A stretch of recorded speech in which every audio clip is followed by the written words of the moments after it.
बिस्मिल्लाहिर्रहमानिर्रहीम। नाज़रीन, आज दिन भर की कुछ अहम खबरों और उनकी तजज़ियों के साथ मैं हूँ आपका मेज़बान वसीम जोगी एडवोकेट। नाज़रीन, पहली खबर, पाकिस्तान मुस्लिम लीग नून के अंदरूनी ज़राए ने बताया कि आज उनका इजलास था। उन्होंने कहा है कि नून लीग की जो क़यादत है वो नवाज शरीफ पर इस बात का ज़ोर डाल रही है कि हम मरकज़ में हुकूमत ना बनाएं, हम सिर्फ पंजाब में हुकूमत बनाएं। दूसरी खबर, आज GDA ने यानी कि सिंध में ग्रैंड डेमोक्रेटिक अलायंस ने पीर साहब पगाड़ा उनकी ज़ेर सदारत एक बहुत बड़े एहतजाजी जलसे का इनेकाद किया। तीसरी खबर कि पाकिस्तान तहरीक इंसाफ ने मरकज़ में पंजाब में हुकूमत ना बनाने का ऐलान करते हुए अपोजिशन में बैठने का फैसला किया। नाज़रीन, चलते हैं सबसे पहली खबर की तरफ कि पाकिस्तान मुस्लिम लीग नून जो कि मरकज़ में हुकूमत नहीं बनानी जा रही, जबकि नाज़रीन आपने देखा कि पाकिस्तान मुस्लिम लीग नून की तरफ से सबसे पहले मरियम नवाज साहिबा को पंजाब की वज़ीर आला नामज़द कर दिया गया और उसके साथ साथ जनाब शहबाज शरीफ साहब को बतौर वज़ीर आज़म नामज़द किया गया। अब नाज़रीन, चूँकि दो भाई हैं, दोनों भाइयों में इक़्तिदार की बंदरबार तो होती है ना, इसलिए छोटे भाई ने कहा कि मैं मरकज़ में जाऊंगा, तो बड़े भाई ने कहा कि ठीक है, आप पंजाब मुझे दे दो।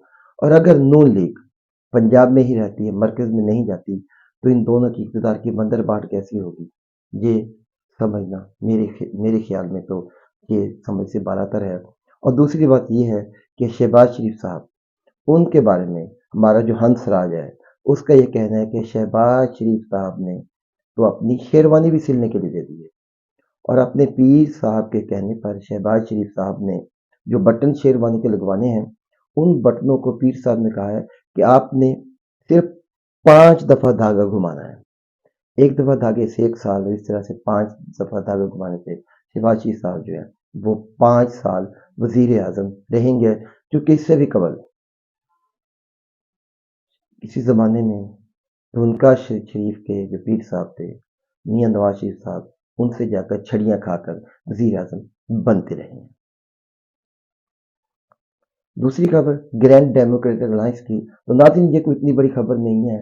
ग्रैंड डेमोक्रेटिक अलायंस जिसमें सिंध की बहुत सी पार्टी शामिल हैं, वहाँ पर उन्होंने एहतजाजी मुजाहरा किया, लेकिन उस एहतजाजी मुजाहरे की सारा दिन लम्हा लम्हा रिपोर्टिंग आप भी सुनते रहे, मैं भी सुनता रहा। लेकिन नाज़रीन, क्या किसी एक शख्स ने, क्या किसी एक लीडर ने अवाम की मुश्किलात का इजहार किए वहाँ? नाज़रीन, गुज़श्ता शब निगरान हुकूमत ने जिस तरह से पेट्रोल और डीजल की कीमतें बढ़ाई और कीमतें बढ़ाने के बाद जो महंगाई का तूफान आया, जिससे बिलवास्ता तौर पर और बिलावास्ता तौर पर मुझ जैसे आप जैसे अवाम भी मुतासिर हो रहे हैं, क्या किसी एक शख्स ने उसकी मजम्मत की है? क्या किसी एक शख्स ने अवामी मुश्किलात का इजहार किया है? किसी एक शख्स ने अवाम के जख्मों पर फाहा रखने की कोशिश की है? बिल्कुल नहीं। क्योंकि नाज़रीन, आप जितनी भी तकरीरें सुन लेंगे, चाहे जमात इस्लामी ने भी एहतजाज किया, उनका भी सुन लेंगे, वो सारे के सारे एक ही बात कर रहे हैं कि हम इक़्तिदार दो, हम इक़्तिदार दो, हमसे हमारा मैंडेट छीना गया। लेकिन नाज़रीन, ये जो अवाम से उसका रोज़ाना मैंडेट छीना जाता है, जो अवाम की इज़्ज़त नफ्स दाँव पे लग जाती है। नाज़रीन, अभी तो बिजली बढ़ाने की का भी फैसला किया जा रहा है ना, बिजली की कीमत बढ़ाने का भी फैसला किया जा रहा है।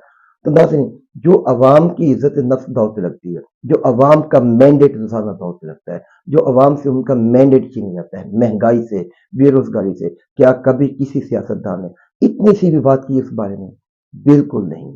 क्योंकि सियासतदानों का मकसद अपने ज़ाती इक़्तिदार की बात है। सियासतदानों का मकसद अपने ज़ाती इक़्तिदार की हवस है, और उस हवस में इतने अंधे हो चुके हैं कि उनको ना मुल्क की कोई परवाह है, ना ही कौम की कोई परवाह है। वो सिर्फ और सिर्फ अपने ज़ाती इक़्तिदार चाहते हैं। और अगर आप भी, आप जैसी, हम जैसी जो मिडिल क्लास अवाम है, वो इनकी हकीकत को नहीं समझेगी, तो फिर नाज़रीन, कौन सा वक्त आएगा, कौन सा दौर आएगा, फिर शायद क़यामत तक हम इन्हीं के ही गुलाम रह जाएंगे, इन्हीं सियासतदानों के गुलाम रह जाएंगे। तीसरी खबर, पाकिस्तान तहरीक इंसाफ की जानिब से।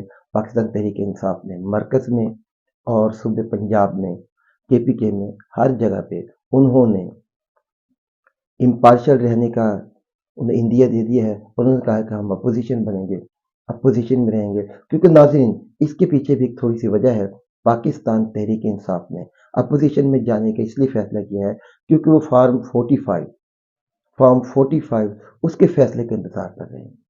अगर फॉर्म 45 के फैसले, जितनी उनकी अपीलें हैं जो इलेक्शन कमीशन के पास मौजूद हैं, अगर वो सारी उनके हक में होती हैं तो फिर से पीटीआई सादा अक्सरियत लेने में कामयाब हो जाएगी, जिसकी वजह से पाकिस्तान तहरीक इंसाफ बैकफुट पे गई है, जबकि वो भी इक़्तिदार को इतना आसानी से छोड़ने वाले नहीं हैं। अभी नाज़रीन 98 उनके मेंबर्स हैं, अक्सरियत में तो वही आज़ाद अरकान ही हैं, लेकिन इक़्तिदार को छोड़ना इतना आसान नहीं है।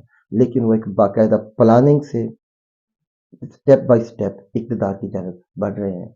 अगर आपको हमारी वीडियो पसंद आए तो हमारे चैनल को सब्सक्राइब ज़रूर कीजिएगा, हमें लाइक और शेयर कीजिएगा और बेल आइकन को भी ज़रूर प्रेस कीजिएगा ताकि हमारी हर आने वाली वीडियो आप तक बर वक्त पहुँच सके। पाकिस्तान जिंदाबाद। Subscribe now and press the bell icon. Never miss an update.